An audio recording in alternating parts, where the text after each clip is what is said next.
So I just finished playing the Callisto protocol not that long ago and thought I'd talk about it. But, to preface, I am not going to be talking about the technical issues with the PC port. I solely want to talk about the game itself from a functioning perspective. And throughout the game I will probably be mentioning spoilers, so that is going to be a warning for anyone who might care about playing the game for yourself. So to start off, the art design and the graphics are phenomenal. Bar none. Gorgeous. It is easily one of the best next-gen games that we have out right now in terms of graphics. The gore looks beautiful, at least as beautiful as gore can get, that is. And the animations and expressions on people's faces is really well done. Outside of art and graphics, the guns and the upgrades for those guns do feel really good as well. Everything feels punchy, but not too punchy to where the game is too easy. There's a good system to how you swap between weapons and how they all function. Now, unfortunately, the graphics and the feel of the guns is probably all I have to say for the positives of this game. Everything else in this game is subpar or just worse. Thankfully, there's nothing that's too terrible in this game, but a lot of it is just kind of mediocre. The reason I said guns and not weapons as a whole is because the melee weapon in this game is kind of just The melee combat in this game could be good, but it's not great. There's only one attack you can do in the very beginning of the game, and you can combo it, but that's really all you can do. The melee combat in the beginning is very, very basic and stale. You dodge side to side or block, and then you wait for attacks. That's pretty much all the melee combat is in the beginning. The problem with the dodging is that it is static, and it is fixed to you looking at an enemy and moving to the side when it attacks. That is the only way to dodge. There's no way to free dodge out of the way of an attack. Let's say there's an enemy behind you and you know they're behind you. They go for an attack, you get hit no matter what. And because the camera speed is also so slow in this game, you won't be able to turn around quick enough in order to get out of the way. Not only that, but if there are two enemies that you are fighting at the same time, it is very, very difficult to be able to juggle both of them easily in melee combat. You have to have a gun in order to deal with two enemies at the same time. If one enemy attacks and you dodge it correctly, but another enemy is already in the process of attacking, you are going to get hit. And that is not good melee combat design. Aside from the melee combat not really being that great, enemy variety is also kind of lacking. The beginning of the game actually has a good variety for the beginning of a game, but the problem is once you start to get to the second half of the game where you notice there isn't anything really new. Not only is the enemy variety lacking, there are also enemies that are overused and some that are underused as well. In one of the first sequences in the game, you come across a security robot. And at first, when you first encounter these things, you have no way to attack them. The only thing you can do is stay out of sight and hope they don't kill you. Because when they do see you, it is a one-shot kill if they hit you with any of their bullets. Once you get a gun though, you can kill them. And it's still difficult to fight them, but it's doable.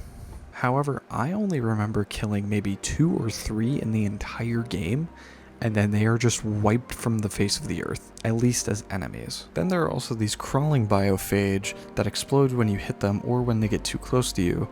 However, you don't see them a whole ton. You only get like 1 or 2 before the end of the game when it starts to really throw them at you. When it introduces one to you, you don't see another one for a good long while after that. It just kind of introduces it to you, and then it's just, you know, it's so that way you know it's there and it's going to be there in the game at some other point. Those are the two only underused enemies I can think of. The real big issue is where enemies are overused. The first occurrence is in the 6th chapter of the game, where you encounter a blind enemy that mostly involves stealth. Now, this entire chapter is just these enemies pretty much. You are basically thrown like 50 of these things in this chapter, and it's by the end of that chapter I wanted to be done. I really just wanted to move on and never have to deal with those enemies again, because they threw so many at you at the same time in one area that it just became tedium. Plus, it's not even that hard to kill them. You could pretty much crouch and stay in the center of an area. They probably wouldn't even aggro on you because they, for some reason, like to walk around you, I guess. But then again, sometimes you would start to walk away from them and they'd randomly just start walking towards you. I think their pathfinding was just a little broken. Aside from that, way too many. The other overused enemy in this game would be your first, like, official boss fight. And I say first because there really isn't a boss fight up until the late game after all of the stealth is done. And it's the exact same one that's used 4 times within the span of not even 2 hours, I think. And it's a very, very basic boss design as well. It's not complex. It's a big enemy, so it will one-shot you no matter how much health you're at. And not only that, but it is very, very quick, and you have a very tight window to actually damage it. And there's also no melee damage unless you also cannot melee this thing whenever it's not downed from you shooting it 1,000 times. The way that you proceed to its quote-unquote second phase or second life, I guess, is by shooting it a shit ton. Then you go up and melee it, so that way it rips off half of his body and goes into his second phase, even though it's not really a second phase. It's the same exact enemy, just missing half of its body. And I'd be fine with this if it wasn't used 4 times. And also, trying to fight this thing with another regular enemy occasionally popping up is borderline just not fun. I did not enjoy it at all. Another enemy that they overuse that's not really an enemy and more of just a scripted sequence are these face huggers that they have in the game. And oh my god, the amount of times I just wanted to get some loot, and these damn things ruined my day by just taking away a sliver of my health. Now, I wouldn't be that upset with these things if they would give me loot when I open the things that they come out of. There were probably 6 or 7 crates in the final hour and a half of the game where loot was the most crucial. Health was the most crucial. I found so little health when they were throwing the most enemies at me, and there was the least amount of resources I could find. When these things came out of crates or lockers, they would do the scripted sequence and you'd be like, haha, you got me. And then there wouldn't be anything inside. Sometimes there would be nothing but a single crate in the corner of an area, and it's like, oh, this is obviously, you know, some loot that I found because I was exploring. Nope, it's a goddamn facehugger that takes away just a little bit more of your health that was already low, and then there's not even anything in that crate to have. They don't even drop items half of the time. I wouldn't be that mad if they weren't in lockers, considering there's always multiple lockers to loot at the same time, but a loot crate where it is usually the source of 3 or 4 different types of resources, that's kind of messed up, and it just sucks. Another stupid thing I wanted to talk about was the deluxe edition of this game and the season pass. The deluxe edition is just not necessary.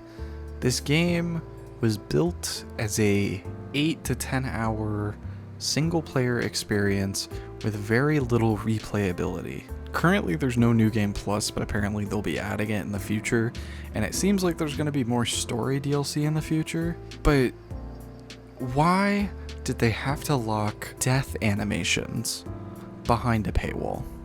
That is one of the stupidest things I have ever heard of. Yes, they are supposed to be a cool part of this game, but why would you go ahead and lock it behind a paywall?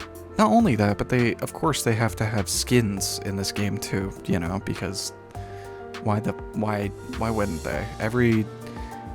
It almost feels like a mandate for AAA games at this point that they have to have some sort of extra cosmetic you can get. But in this game, it should not exist. It's not as important as, you know, locking death animations behind a paywall, but it's just stupid. It's silly. Alright, so gameplay aside, the story is not good.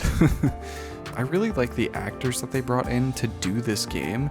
They're all good actors, especially Sam Witwer. I didn't even know he was going to be in this game until I saw him as Captain Ferris in this game. and I love Sam Witwer. The problem is that the acting is good, but the characters and the story is so bad. All of the characters that they could have utilized better are so underutilized. And it's really sad because they had a good cast to work with. The story is not only predictable because they over foreshadow way too much, but it's just not clever either. And I think one of the biggest things about this game is that it doesn't overstay its welcome because it doesn't give us enough character development or motivation to start with. The beginning hour of the game is really good because you don't know what's going to happen after that first hour. But then you keep playing and then you don't see any of these characters for so long. You don't talk to them. You don't have interactions with them. Even when you do have interactions with them, it's short and brief, and you don't get a lot of development out of any of them. Even the main protagonist is just lacking in development.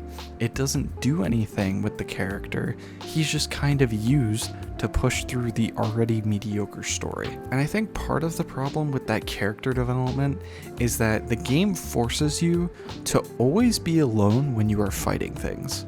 This is something you might not pick up on right away. It just sucks because every time I'm with a character, I know I'm gonna be safe. I know there's not gonna be anything that pops out at me. And not only that, but I know I'm gonna get separated from whoever I'm with not that long in the future, because it wants me to keep fighting things. But then whenever it keeps separating me from these companion characters, I don't get to know them. I don't get to talk to them that much. One of the main protagonists in the game, you barely see until the second half when the first side character dies. And then they somehow bond over like small events, and it just doesn't make sense whenever it happens because they barely talk to each other, and the only thing they've done is communicate on objectives and just survival. I was really looking forward to this game, and unfortunately this game was just a big disappointment overall. If they had made the story more interesting, made the melee combat not as janky,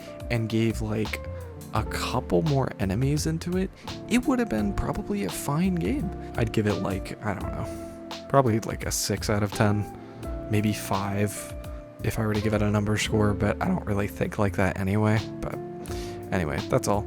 If you want to support me, go ahead and give this a like and subscribe, and I also stream on Twitch, where I stream this entire game as well. So come catch me over there if you ever want to see me stream things.